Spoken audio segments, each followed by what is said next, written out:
twice weekly podcast on Leadership with Scott Miller, airing both in audio and video every Tuesday and Friday. We now are well into our 300th episode, 6 years of this phenomenal production crew. My colleagues and friends, Ty and Drew and Travis and Brandon, come here twice a week, every week for 6 years to ensure, sometimes more than twice a week. I think we actually have 5 interviews this week. We like to hold a couple in reserve in case one of us gets COVID or the flu. But it's been our honor every week to bring to you insights, not just from Franklin Covey's thought leaders, people like Stephen M. R. Covey and Chris McChesney and Corey Kogan and Todd Davis and Lena Renee and Curtis Bateman, Marche Barney, but also people outside of Franklin Covey that we think share similar values and a similar passion and mission to make all of you better leaders.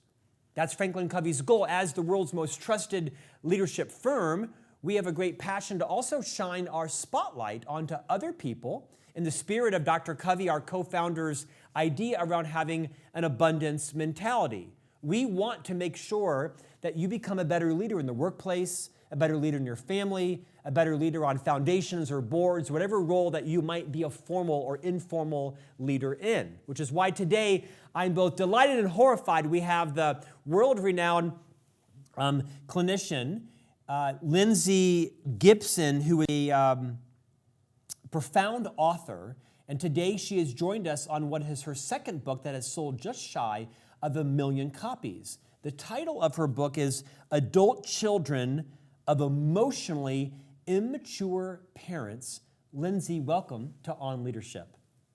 Oh, thank you for having me, Scott. It's wonderful to be here.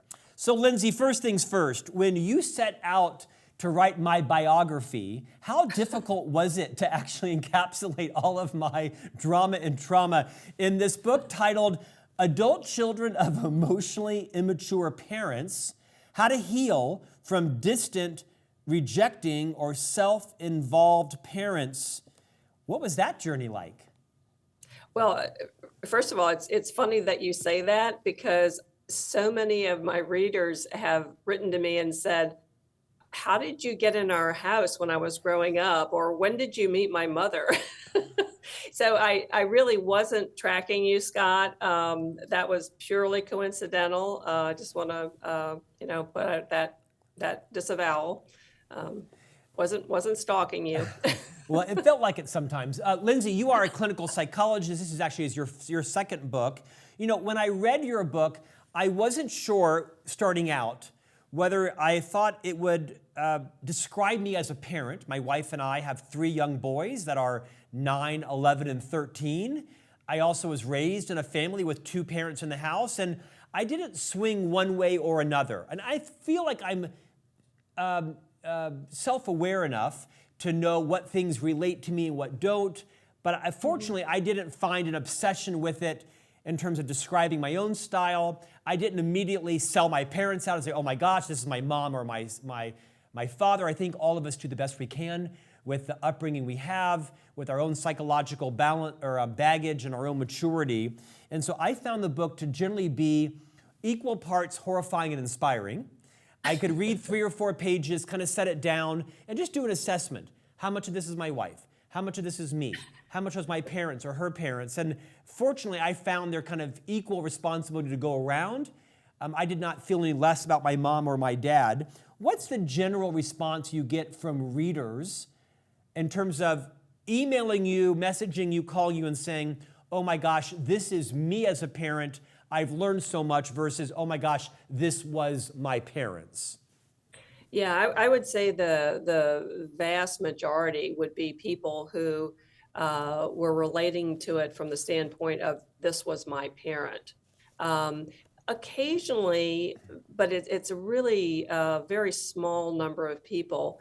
I have heard from people who have found themselves in the book as parents, or their children have told them that they need to read this book, and that that's a condition for their relationship going forward. And they have, very sincerely contacted me to see if they could get some help with that.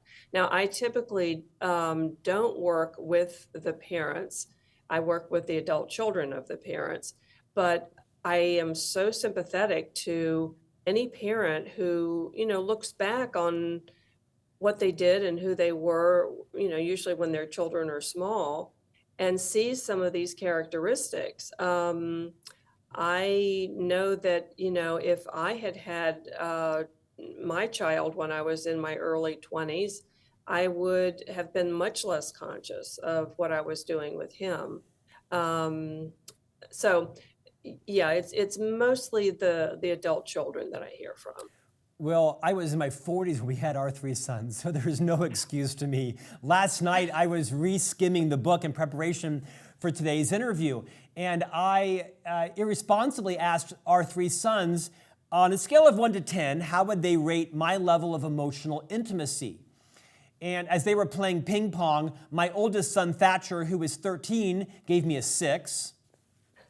My middle son, who's my twin, gave me a 9.75 because clearly he wanted something. And my youngest son responded with, "Dad, can I have a fruit roll-up?" Didn't even understand the question. So let me take a moment and level set what you define as emotional intimacy. I'm going to read a paragraph for all those who are listening and watching. Bear with me, because this is a crucial part of this book, is understanding how your emotional maturity flows out of your ability as a parent to create emotional intimacy with your, not just children, but with others in your life. Emotional intimacy involves knowing that you have someone you can tell anything to, someone to go to with all your feelings about anything and everything. You feel completely safe opening up to the other person, whether in the form of words, through the exchange of looks, or just by being together quietly in a state of connection. Emotional intimacy is profoundly fulfilling, creating a sense of being seen for who you really are. It can only exist when the other person seeks to know you, not to judge you. Now, Lindsay, I'm 55 years old. There has been no one in my life that even remotely qualifies at this level of emotional intimacy. Not my parents, not my wife, not my friends, not my children. I'm so far from this, it's embarrassing. But I have to tell you, I feel like you set the standard really high. And I don't think I'm a sociopath. My wife thinks I'm a narcissist and she's smart. But it seems like you did set the standard pretty high on what it means to have emotional intimacy. I don't know who doesn't long for that, but how frequently do you find people that are either your patients or your friends or family that could say, yes, they have someone in their life that checks all of those boxes? Well, it's a fair question. But think about it this way. We don't live in a state of emotional intimacy with each other every waking moment. So if you looked at it in terms of who do I have that with all the time, yeah, you would come up with probably a 0, because people are people, and you're not going to have that level of synchronization and connection all the time with anybody. But when it happens, when it hits, emotional intimacy in one form or another, you notice I gave a lot of different examples and forms, because it doesn't have to be this big, let's sit down and have this intense discussion about our true feelings. It can be these little moments of, we're both looking at the window together, and we just, have a good feeling doing that. Or somebody notices, a friend, my husband, whoever, notices an expression on my face, and they do a double take and ask me what that's about. That's noticing me as a psychologically real person inside, that what is going on inside me is interesting to them, and they are kind of tracking me. Not all the time, but just enough that I don't feel like I, would have to scream or write a letter to get their attention. They're kind of hovering around the opportunity of having a connection. Now, the other thing, Scott, is that if you think about how people are with babies, or maybe a cuddly toddler, That is also a wonderful example of emotional intimacy. It's no problem at all to do that with these adorable little creatures, you know? And we naturally do that. We do the eye contact, we recognize them, we talk to them, we sort of mimic them, you know, to let them know that we are understanding their coos and their babbling. So it's more, I would say it's more constant or consistent with little children because there's so much that needs to be communicated that says, "Welcome to the world. We're glad you're here."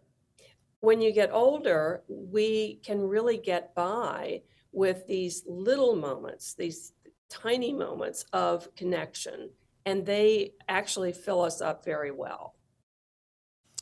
You know, Lindsay, parenting is tough. I was not destined to be a parent. It is not my natural calling. It's not like my God-given talent. I actually dislike parenting a lot. Not to be confused with how much I love my children. There's nothing I wouldn't do for my children, but I'm quite vocal to my friends and family about I do not enjoy parenting. It's actually quite unfulfilling and unrewarding for me. And I actually find that when I talk about that at keynotes and on stage, how many people walk up to me and say to me, "Oh my gosh, thank you for saying that," because I'm so tired of hearing people or seeing people on social media or wherever talk about their children breathe life into them. And there's certainly that case for people too. I maybe have been too vocal about it. In a couple of moments, I want to review with you what you call the 4 types of emotionally immature parents. Before we go there, I want to read a story that you shared. I'm guessing a pseudonym. You called her Rhonda. And this one kind of stopped me in my tracks, both because I was thinking about my own childhood and could I relate to that at all? And maybe more importantly, thinking about my children's childhood and have I ever put them in this position and would I know it if I had? Let me read Rhonda's story to you. Rhonda remembered a similar aloneness when she was 7 years old, standing by the moving truck outside her family's old home with her parents and 3 older siblings. Although she was technically with her family, no one was touching her and she felt totally alone. Quote, "I was standing there with my family, but nobody had really explained what this move would mean. I felt totally alone trying to figure out what was going on. I was with my family, but I didn't feel like I was with them. I remember feeling exhausted, wondering how I was going to deal with this on my own. I didn't feel like I could ask any questions. They were totally unavailable to me. I was too anxious to share anything with them. I knew it was on me to cope with this alone," end quote. I mean, that kind of stopped me in my tracks because it had me kind of doing a reel in my head. Have there been occasions when my 3 sons felt something similar? Would I know it? Would I be so self-absorbed in the move or the tipping or the directions or the cleanliness or whatever it was, probably, to slow down and make sure that my boys felt heard, understood, protected, listened to? It really made me understand something Deepak Chopra said to me on this podcast, which was, "Scott, are you a human doing or are you a human being?" And I am absolutely a human doing, trying to be a little more aware of being a human being. Talk a little bit more about that story and what parents that are right now listening to us are thinking and might need some guidance on. Yeah, that story is an illustration of emotional loneliness. That's Emotional loneliness is when we are feeling something significant and usually around an issue that we need some kind of comfort or we need some kind of connection at that moment because like the girl in the story, you know, we're not knowing exactly what's going on or we need some reassurance. So at those times, it's very important for us to be able to reach out and get connection. It's not all up to the parent to guess 24 hours a day what the child needs or what the child's feeling. we hope that we have enough of an open channel with our child that the child would, turn around and pull on her mother's shirt and say, what's going on? But unfortunately, the children of emotionally immature parents learn at an early age that if mom or dad seem tense and something big is going on, don't bother them. Don't insert yourself and your needs into what is already obviously a very tense situation for them. I mean, so, the child thinks twice about getting their needs met because they're so concerned about meeting the momentary need of the parent. So that's in therapy, for instance, that's where we want to go. We want to help people relearn how to actively turn to other people and ask for help, because usually those parent-child roles have been reversed in some way in a family like that. The other thing I wanted to mention, Scott, is that the self-reflection that you're modeling for us today is really the key. I mean, for me, it's the basis of how any of us change and how any of us grow. Because when you can self-reflect, when you read something and you think, oh no, am I doing that with my kids? You are reflecting on your own behavior, which is frankly, a very emotionally immature, very emotionally mature thing to do, because you have enough of a self that you can sort of zoom out and look at your behavior in a way that would enable you to change if you needed to. So when I always say this to people who identify with things in the book and then worry that they're going to be a parent like this, I always tell them that the truly emotionally immature parent is probably not going to recognize themselves, because it would require too much self-reflection. And that's a hallmark of the emotionally immature person, is that they just don't do that kind of self-questioning. They don't ask themselves, do I have anything to do with this problem? Or did I cause this in some way? It's just not in their playbook. Lindsay, obviously the book is a masterpiece given how many people are reading this book and resonating with it. When I read it, I was cautious to not identify with everything in the book, right? Because you can find yourself saying, I have this symptom and this symptom and this symptom. WebMD is the worst thing that ever happened to hypochondriacs in the world, my wife included. But when I did read the book, I did find myself reflecting on the fact that I have probably spent too much time solving problems. Son, don't bother right now. I'm fixing this. I'm getting this ready for you. I'm getting all the furniture moved in, or I'm cleaning out the swimming pool. I've spent too much time focused on addressing issues for the kids than maybe I should have spent with the boys. Like, for example, maybe instead of managing, quote, all the movers, metaphorically, literally, I should have been sitting down on the ground with the boys saying, hey, how are you feeling? Are you excited about this? Are you nervous about this? What are you feeling? And I don't think I've read your book too late, but for parents of young children, I think there's a cautionary tale here. When we think we're parenting our children through solving problems or through managing situations, we might need to slow down and say, is my time and energy being spent in the right area?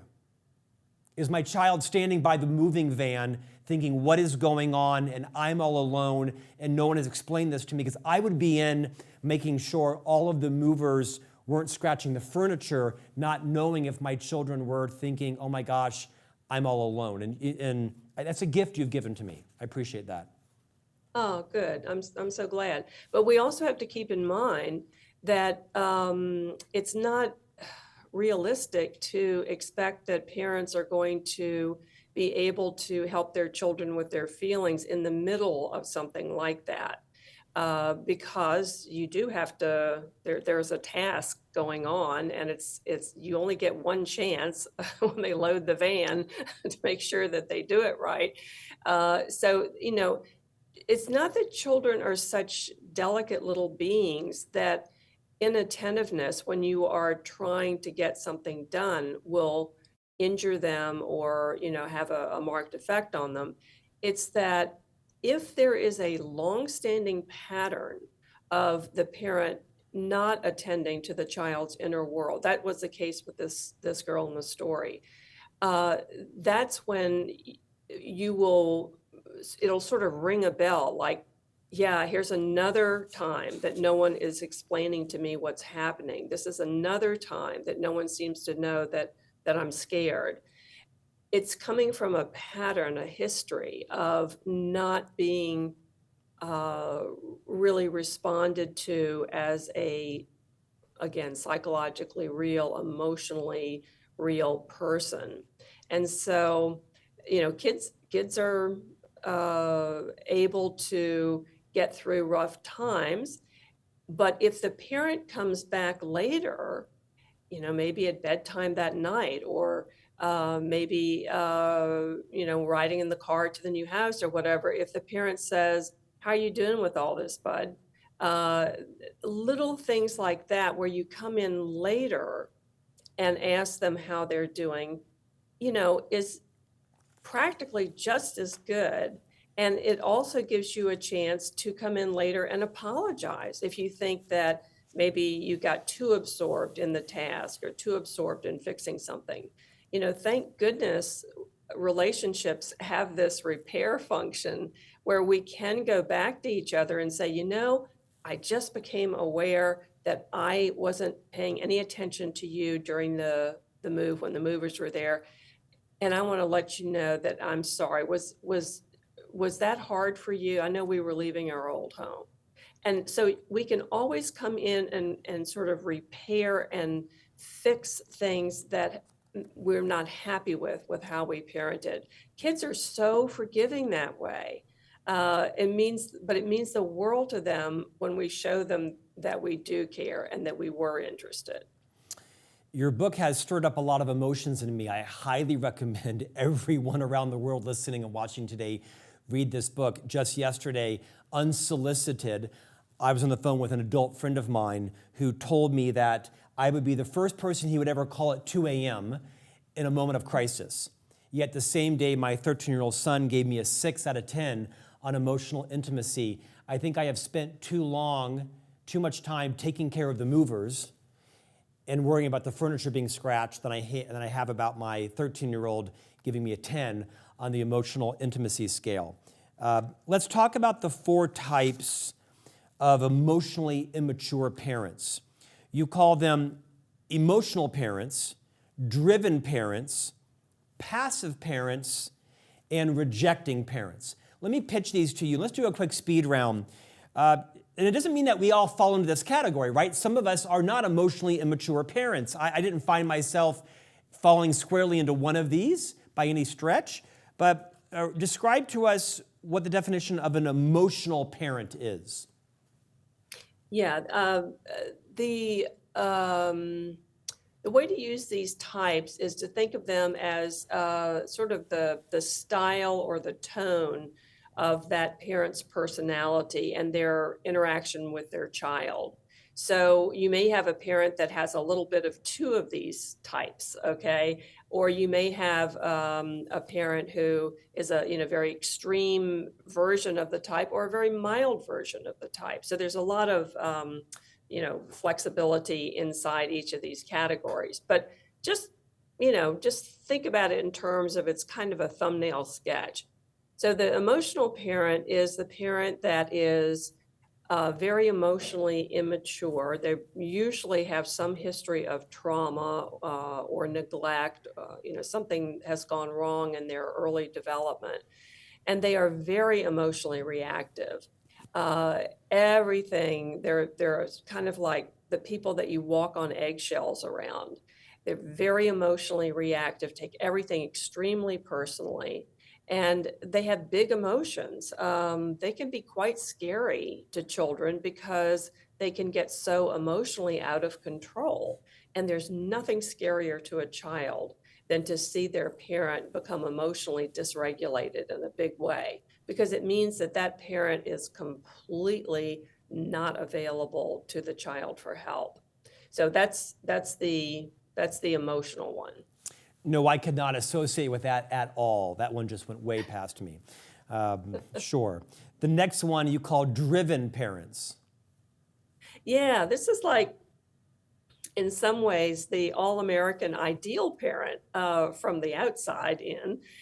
This parent is driven to get things done, to be a success, to make sure their children are successes, to make sure their children have all the opportunities and resources and uh, experiences that they need to do really well in our. And so these parents are often seen as sort of ideal because they are so busy and they're very involved in a bunch of things, and they make sure their children are involved in a bunch of things. But this is also the parent who, if the child has a problem, they might come and sit down on the bed with the child and be attentive, but they're not going to sit there and feel with the child. They're going to be listening for the solution that they can offer the child. How do we fix this? How do I get my kid to see that this is not the right thing to do? I mean, it's a very strategic kind of parenting, and it lacks the sit down beside you, put your hand on their back or their shoulder, establish eye contact, and just feel with them first. So that parent ends up looking very good, but actually not meeting the child's emotional needs enough. 2 for 2. The next one, passive parents. Fortunately, this does not describe me, so far I'm only 2 out of 3, but keep going. Okay, so the passive parent is probably the hardest one to recognize, because this parent is often the favorite parent.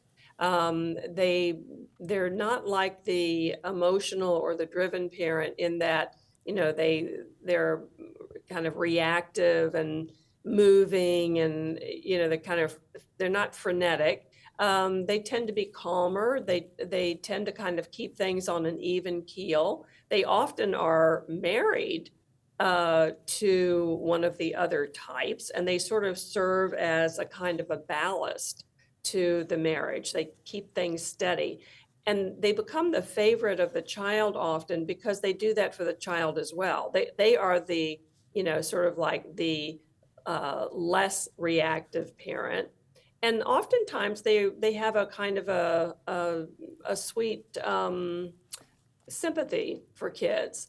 And so that's all wonderful, except that because they're so passive and because they let the other parent dominate, really, and set the tone of the family, really, because of that, they don't step in to protect the children. So when their spouse or their partner is really acting out or really getting angry or whatever, they tend to let them do it. And they kind of step out of the situation and let the child take the brunt of something. Now, they may come in later and comfort the child, but the problem is that they're not stepping in to stop it.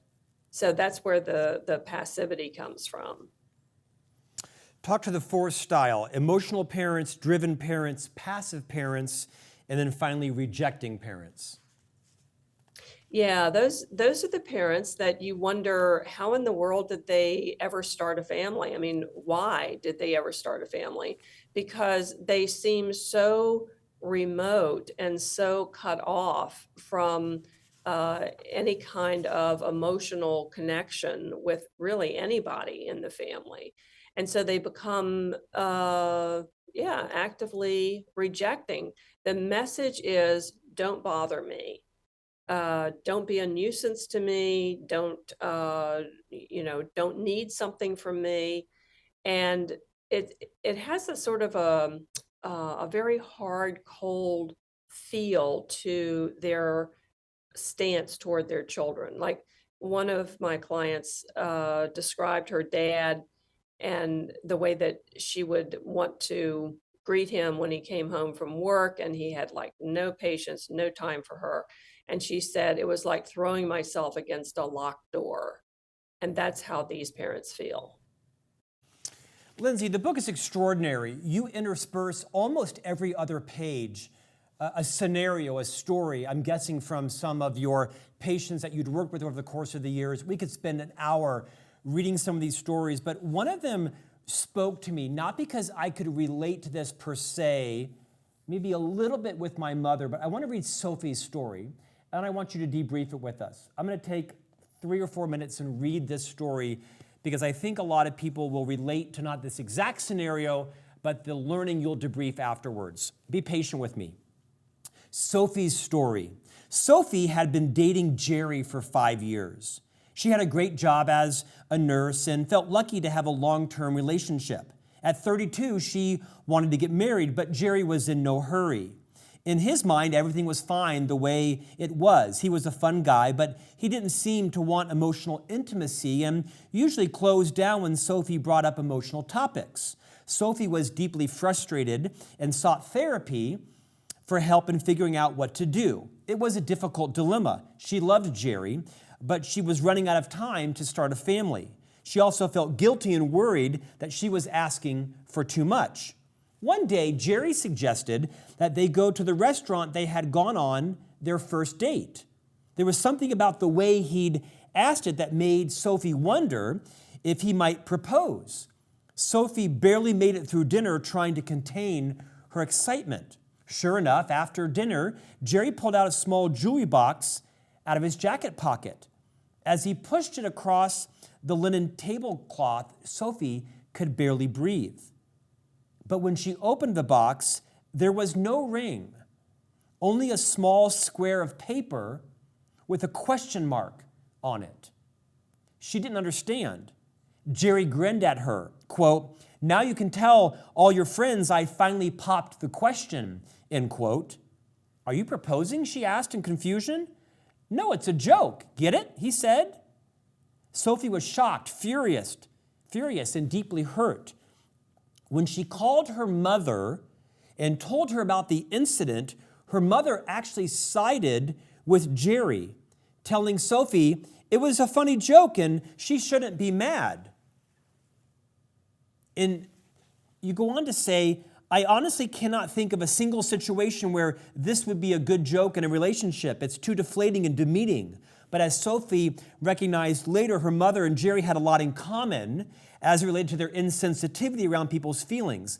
Every time Sophie tried to tell them how she felt, she ended up feeling invalidated. In therapy, Sophie began to see the parallels between her mother's lack of empathy and Jerry's emotional insensitivity. She realized that in her relationship with Jerry, she had re-entered the emotional loneliness she felt as a child. She saw now that her frustration with Jerry's emotional unavailability wasn't something new. It was as old as her childhood. Sophie had felt that sense of unconnectedness her whole life. Literally and metaphorically, I'm guessing people right now can start to make some connections as a therapist, tie that together for us. Yeah. You know, a lot of times it's sort of like that old example of the fish in water. The fish doesn't know it's in water because it's lived in it all its life, so it doesn't notice it. And the same sort of thing happens with our family dynamics. If you've been raised in a family to which you feel bonded, I mean, this is your family, these are familiar people, these are your people, you grow up feeling like whatever it is they're doing is normal and it's the way people are. You have nothing to compare it to. So in Sophie's case, her mother's invalidation of her feelings and a lack of awareness of her feelings, her lack of sensitivity. That was just the general atmosphere of her upbringing. So when she meets a man, Jerry, who has some of those qualities, it goes right over her head. She doesn't say, "Oh, that hurt my feelings," or gee, why would he say something like that to me? Because she has been trained to not notice that, or to be told that she's too sensitive, or gee, why is she getting so upset over these things? We're just kidding. You get indoctrinated. It's really a form of brainwashing to think that there's something wrong with me, that hurt my feelings. So when Jerry comes along, he gets away with murder because it doesn't twinge her when he does these things, because that's the way people who are close to each other treat each other. Okay, that's fine. But the fact is that it really does impact us. It isn't like if your family raises you that way and you think it's normal, oh, well, then it doesn't have an impact on you. Yes, it does have an impact on you. It's like anything that is bad for you is going to affect you. It's going to affect your health, your physical health, your mental health, your emotional health, because we have certain requirements for healthy, whole living, and certain requirements to feel good about ourselves and good about our life. And when someone comes in a very invalidating or insensitive way and lets us know that what's important is what, in this case, what they find funny, and it's being done at your expense, you probably are not going to recognize that as a real red flag. So what ultimately happened with Sophie is that she began to feel more and more anxious and depressed over this issue. That's why she came to therapy, okay? It wasn't that she had, totally realized the whole picture of what was going on. She just knew that she wasn't happy, and she knew Jerry had something to do with it. But it wasn't until, we really had the opportunity to unpack all of this that we noticed, oh my gosh, you've been living with this your whole life, and now Jerry's doing it too. And yes, you do have feelings about it, because any normal, healthy person would. Again, the book is invaluable, if not just for the 100+ stories, to kind of just say, can I relate to that? Am I doing that? Did I experience that? Let's finish with some solutions. You have a chapter titled How to Avoid Getting Hooked by an Emotionally Immature Parent. Let me read for a moment, then I'll let you close us out. You write, it's hard to see our parents as fallible human beings. As children, we believe our parents can do anything. Although adolescence and the independence of adulthood can weaken our view of our parents as all-powerful, they don't eradicate it. Therefore, even if they aren't loving, we wishfully think they could be if they wanted to. Certain cultural tenets also keep us from seeing our parents clearly. Most of us are instilled with the beliefs that follow. All parents love their children. A parent is the one person you can trust. A parent will always be there for you. You can tell your parents anything. Your parents will love you no matter what. You can always go back home. Your parents only want what's best for you. Your parents know more than you do. Whatever your parents do, they're doing it for your own good. It's interesting, Doc, I was about 26 years old before I realized my mother was human. Because up until then, I kind of felt as a Catholic that she was the Virgin Mary, she made all the right decisions, she was omniscient, omnipotent, that everything she did and said was right. No, my mother is human. She can be selfish, she can be petty, she can be kind, she can be generous, she can be sincere, she has feelings, she has insecurities. And it took me a while into my late 20s to kind of come to that term. My mother was a wonderful mother, did the best job she could with a really difficult upbringing of two parents who were alcoholics in a very unstable family. I think she did a miraculous job given that she likely was the adult child of two emotionally immature parents. The title of this chapter kind of says it all, How to Avoid Getting Hooked by Emotionally Immature Parents. Send us off with some hope. For those people that are listening today that are finding some introspection and resonating with things we've discussed about their own upbringing, what are some boundaries or parameters can we be reminded of to set some healthy rules with our own parents who might, in fact, be emotionally immature? Yeah, well, the first thing to remember as sort of a basis for anything going forward is that emotionally immature parents, because they have such strong unmet emotional needs of their own, they turn to their children to put the parent in the spotlight, to keep the parent's needs first and foremost in the child's mind, when it's really kind of supposed to be the other way around. But they train their children. This is implicit. They don't set out to do this, but this is what happens. They end up training their children out of their self-connection. In other words, they train their children not to trust their own feelings, not to trust their intuitions, their instincts, their desires, their needs. They have the child accustomed to always thinking twice about what they do. One is, what do I want to do? And then the second thought should be, how's this going to affect mom or dad? What are they going to think? So the child is encouraged to always put the needs of other people first, and that robs them of their own self-connection, which, in order to be an effective adult, in order to be, certainly to be a creative adult, to live life creatively and resiliently, you have to be able to be connected to your sense of self. So that's the first thing. In terms of recovering from this, the work of regaining yourself is primary.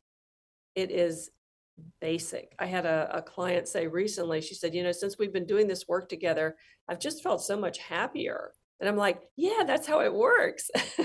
You get reconnected with yourself. You can feel again, you know what you want. And voila, you're happier. So the self-connection is primary. Secondly, you have to be able to set some boundaries, to be able to say no to some things that emotionally immature parents will want you to keep doing because they're used to it and they're used to being the most important person in the relationship. And so you will need to develop a sense of what's okay with you and what's not. And you can tell that by what your energy does when you contemplate, one action or the other. If your energy goes up, you know that this is right for you, that you have the inner resources or outer resources to be able to do this. But if your energy goes down, you then know, I have to set a boundary here because this is bad for me.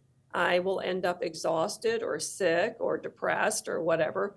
And setting those boundaries and those rules in any relationship, whether it's your parent or partner or best friend or, whatever, that is incredibly important in order for you to maintain your psychological health.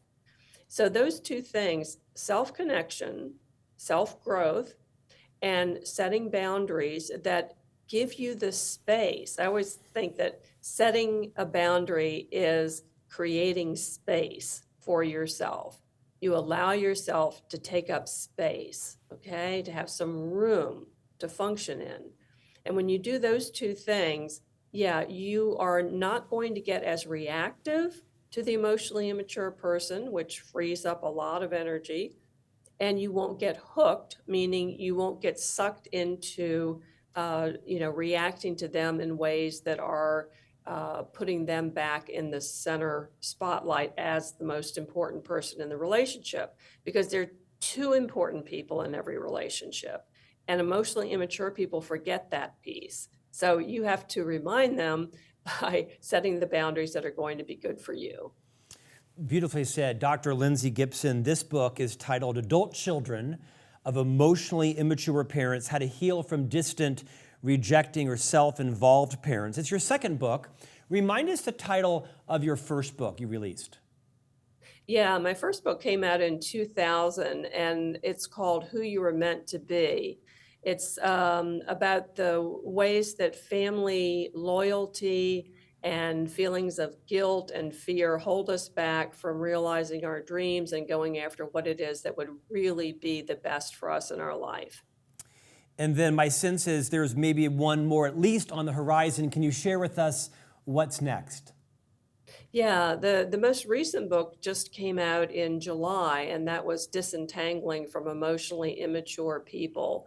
And that was a little more general and Lindsay, sort of wait. If you keep writing books, I'm going to have no family or friends left. You've got to stop this. You're going to box me in a corner. Sorry, please keep going. So there's that book. And then in April, my guided journal for adult children is coming out, which I hope will be fun for people.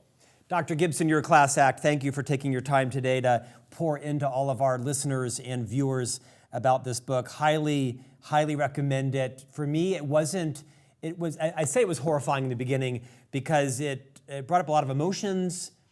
It didn't make me like my parents less or more. It didn't make me feel worse or better about my own parenting, but it gave me a lot to reflect on, especially with how I want to be a transition figure as a parent with my three sons, how I want to improve my relationship with my own mother. My father has passed, and maybe even pre-forgive my mother for some of the sins that I've held her accountable for that were likely just a function of how she was parented as well. So I think you've given multi-generations a gift by reading this book. Thanks for your time today. We appreciate you joining us.